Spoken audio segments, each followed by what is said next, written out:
Aujourd'hui, je vous propose de me suivre dans une aventure intemporelle, un voyage au cœur d'un monde majestueux, peuplé de créatures magiques et de personnages improbables. Une aventure à travers les contrées oniriques de la Terre du Milieu, lors de laquelle il nous est permis d'apprendre comment surmonter la terreur existentielle et de trouver pleinement le sens de sa vie. Nous allons entrer dans le monde merveilleux de la trilogie de Peter Jackson, Le Seigneur des Anneaux.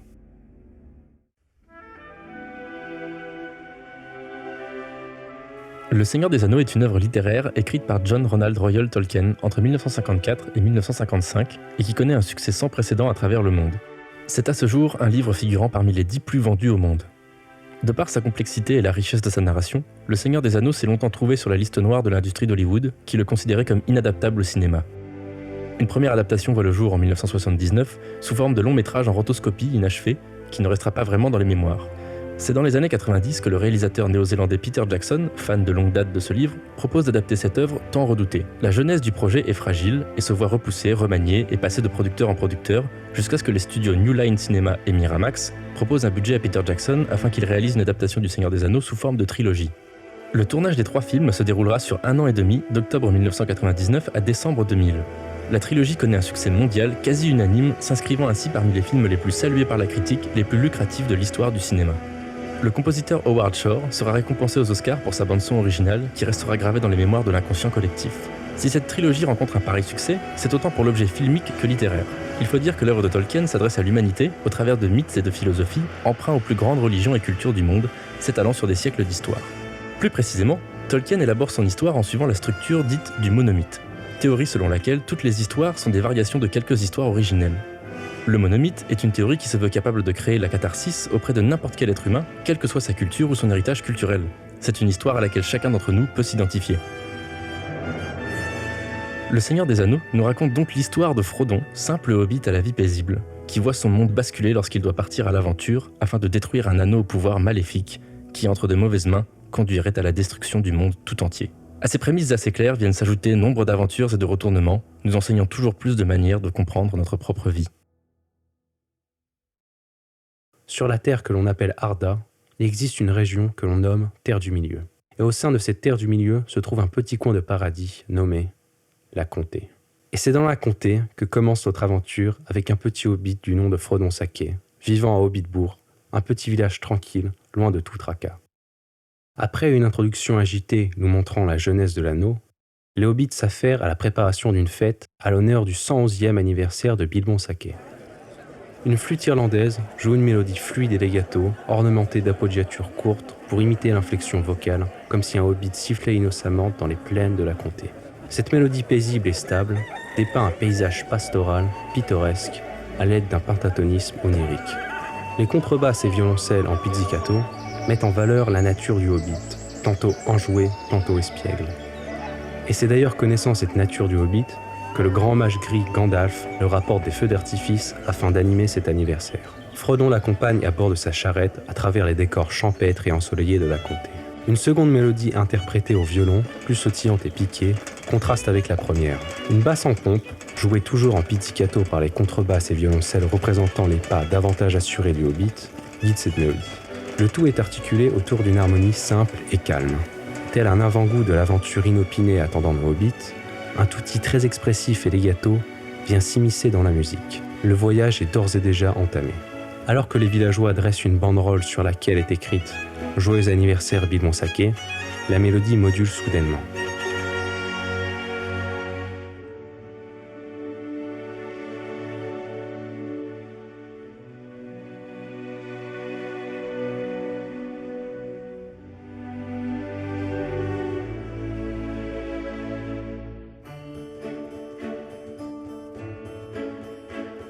Les accords de Ré, Mi et Fa dièse majeur s'enchaînent et transmettent un sentiment de fierté et d'accomplissement, préfigurant ainsi le périple de nos protagonistes.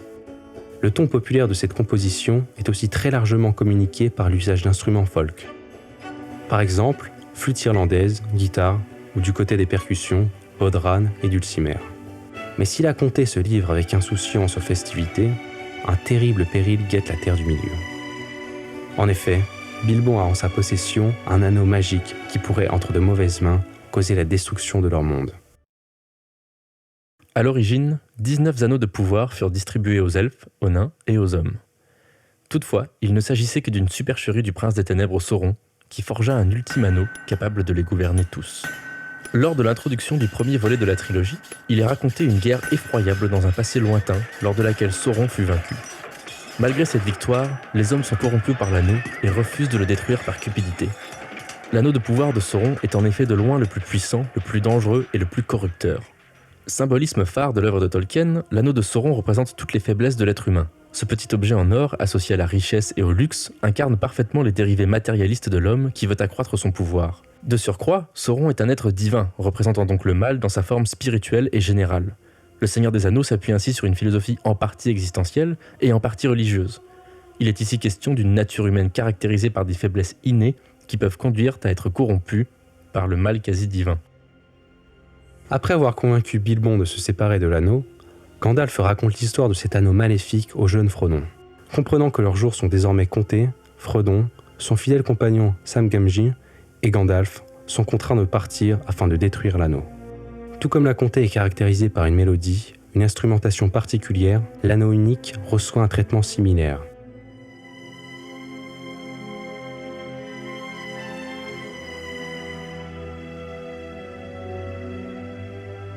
Le leitmotiv de l'anneau est effectivement constitué d'une mélodie singulière. Cette dernière, au caractère inquiétant, menaçant, est très étroite et sinueuse. L'ampleur intervallique restreinte, ainsi que le déroulement tortueux de la mélodie, confèrent une dimension mystérieuse à l'anneau. Un accord de fa mineur s'enchaînant chromatiquement à son accord inférieur, mi mineur, harmonise la mélodie. La succession de ces deux accords mineurs est particulièrement angoissante, comme si une menace se profilait à l'horizon. De surcroît, les nuances utilisées permettent de donner une impression organique à l'anneau. L'indication d'un soufflet, c'est-à-dire un crescendo suivi immédiatement d'un décrescendo, permet d'augmenter puis de réduire rapidement l'intensité sonore. Telle une lente inspiration succédant à son expiration, ces nuances nous donnent l'impression que l'anneau, ou du moins sa volonté, est bel et bien vivant. Si néanmoins le thème de l'anneau est invariable, l'harmonie la soutenant est, elle, mobile. En effet, l'harmonie voyage de tonalité en tonalité à l'image de l'anneau, passant de main en main. Gandalf accompagne Frodon et Sam à une réunion des plus grands dirigeants de la Terre du Milieu, lors de laquelle il est question de résoudre le problème de cet anneau maléfique. Il en résulte la création de la communauté de l'anneau, dont le but est d'amener ce dernier à la montagne du destin, au cœur du Mordor, afin de le détruire dans la lave où il fut originellement forgé. Lors de cette réunion, Tolkien symbolise brillamment les défauts et les qualités dont peuvent faire preuve les êtres humains. La cupidité et la faiblesse des hommes les poussent à vouloir garder et utiliser l'anneau à leur fin.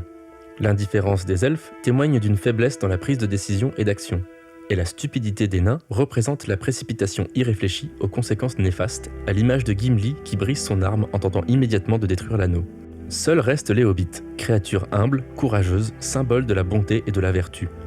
Le message passé par Tolkien au travers de cette réunion est qu'un fardeau et une responsabilité ne peuvent se prendre que sur les bases de la vertu et de la bonté, et non sur la colère, la faiblesse ou même la force physique.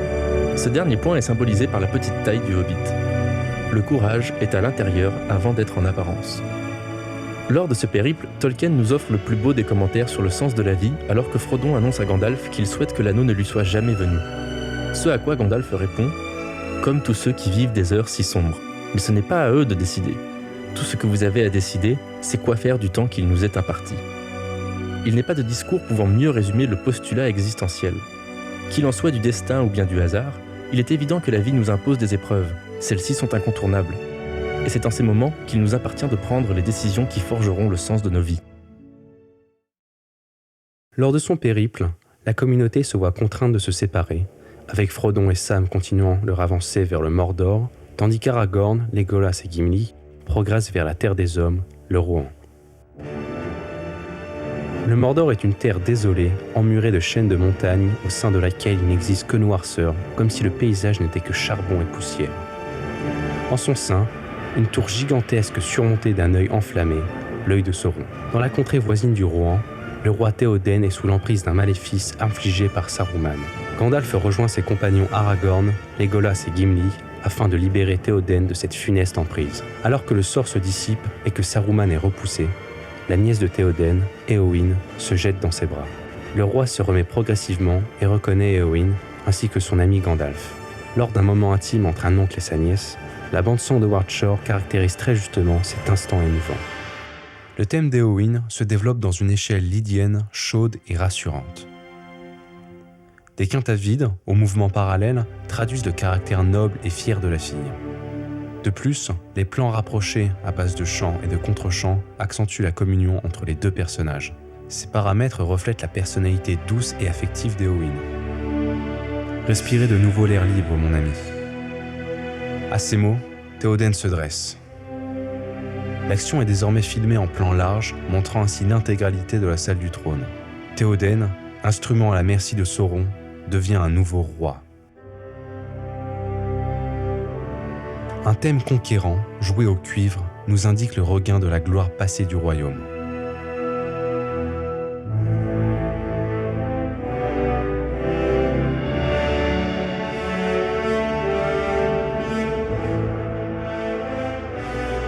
L'ossature mélodique du thème, s'appuyant fortement sur les notes constituant la triade mineure de La, ainsi que l'appui en fin de carrure sur le Fa dièse, degré modal de la gamme, nous indique une couleur dorienne, énergique, s'opposant drastiquement au thème d'Éowyn. Un violon folk vient nouer ce thème triomphant aux paysages ruraux et bucoliques du Rohan. La cellule rythmique principale, composée de 2 doubles croches à contretemps, 2 croches et 2 noirs, donne l'élan nécessaire à la mélodie pour entamer sa glorieuse ascension. Au moment où le roi s'empare de son épée, la musique s'intensifie. La fanfare laisse effectivement place aux cordes, pleines de grâce et d'émotion. L'esprit chevaleresque des braves cavaliers du Rohan est mis en avant.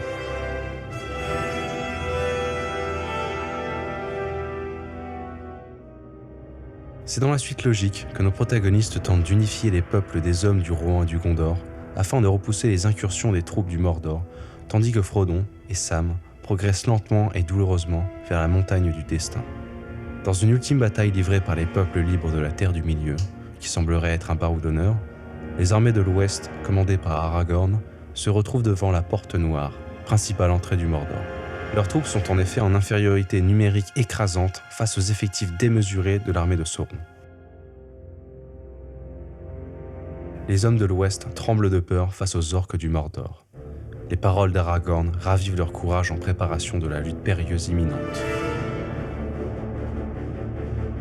L'orchestre large et sonore est à la mesure de la bataille à venir.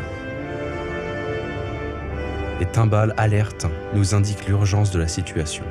Cependant, la primauté revient à l'audace des hommes libres, traduit ici musicalement par les cordes et les cuivres, jouant ensemble le thème de la communauté. De l'autre côté de la porte, Frodon et Sam livrent eux aussi leur propre combat.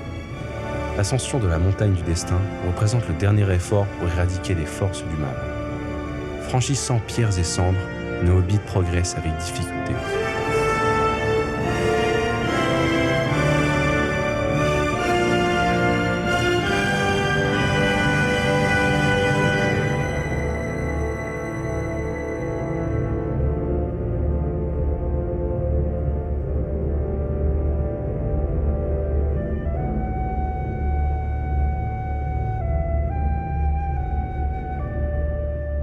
Une flûte seule interprète une mélodie rappelant celle de la comté, désormais lointaine. Plus épurée et davantage étirée rythmiquement, cette mélodie se différencie légèrement du thème de la comté.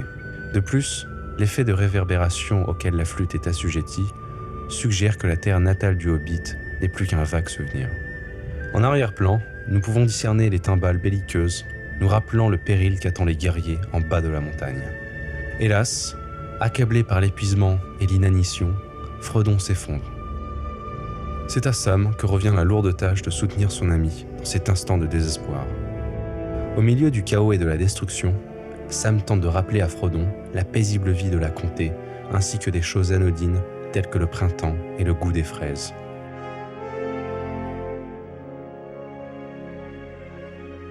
À ce moment précis, un chœur au caractère salvateur et céleste enrobe cette flûte éthérée. Le danger et les agitations de la guerre semblent désormais bien distants pour Frodon. Cette musique à l'apparence angélique sert d'écrin aux précieux souvenirs de la comté et apporte un réconfort primordial à l'accomplissement de leur quête. « Je ne peux pas le porter pour vous, mais je peux vous porter vous.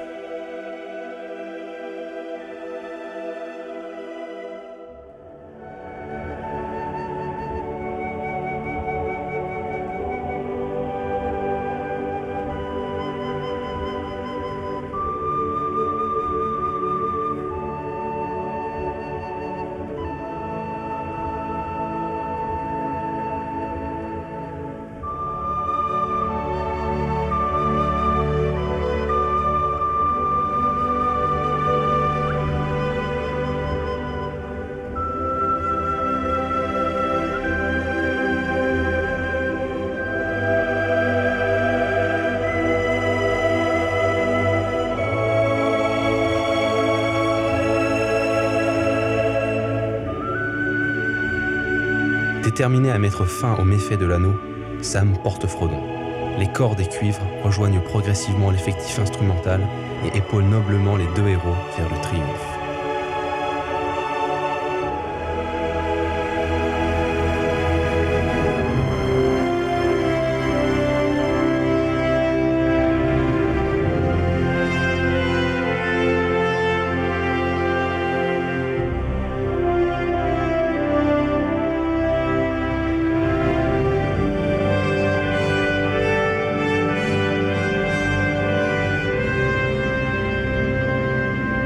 La trilogie du Seigneur des Anneaux de Peter Jackson est une œuvre à la hauteur de l'ouvrage littéraire phénoménal de Tolkien. Cette épopée aux thèmes et aux messages philosophiques intemporels a bénéficié d'un formidable travail de recherche et d'adaptation afin de remettre ce beau discours dans l'esprit de l'humain.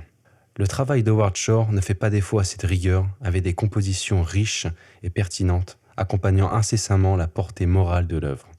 C'est donc sans surprise que la bande-son, autant que les films, se sont accaparés une place de choix dans le paysage culturel du monde moderne, tant il y a besoin de messages forts pour raviver l'espoir au cœur même de nos vies. Ce périple est désormais terminé, mais rassurez-vous, nous nous retrouverons d'ici peu pour entrer dans un autre univers merveilleux. Je vous dis merci et à bientôt.